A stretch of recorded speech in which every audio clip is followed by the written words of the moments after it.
j'espère que tu es au top. Alors, les synonymes.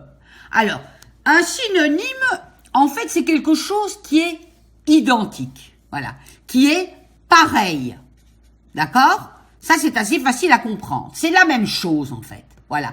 Simplement que c'est dit d'une manière différente. La forme est différente et même, mais le sens qu'on veut expliquer est le même.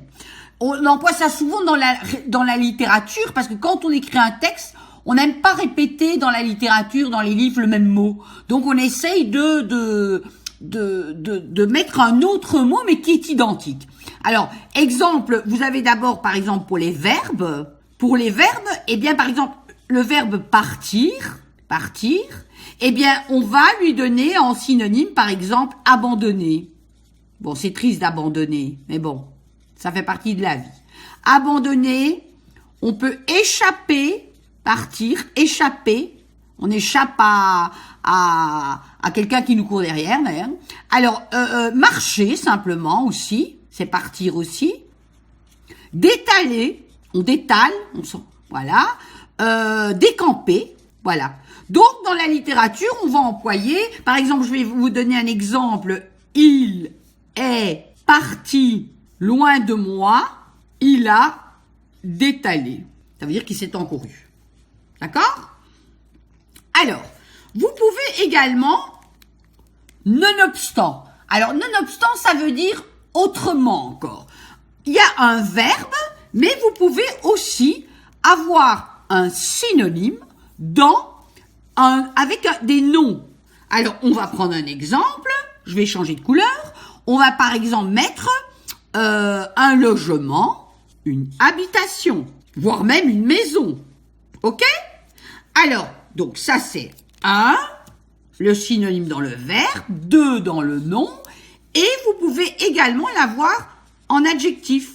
Alors, on va prendre un exemple en adjectif, on va dire mon préféré, beau.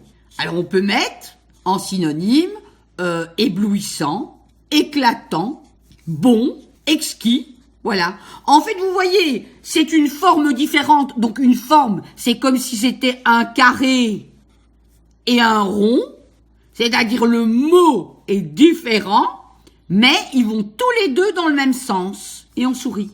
OK?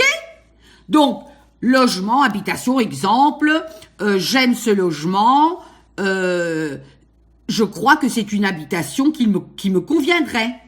Alors, cet éléphant est beau, il est éclatant, exquis, etc.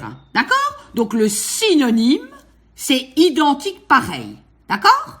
Alors, bien retenir une chose dans le synonyme, c'est essayer quand on vous demande de trouver un synonyme, essayez d'avoir l'astuce de vous dire si. Voilà, si, comme ça vous savez que c'est synonyme si, et vous vous dites dans votre tête si c'est la même chose, si c'était la même chose. Donc, synonyme, si c'était la même chose, donc vous trouvez un mot qui correspond. Voilà. Aussi simple que ça. Et de nouveau, avec votre si là, c'est une très très belle astuce. Voilà. Ciao. Bon travail.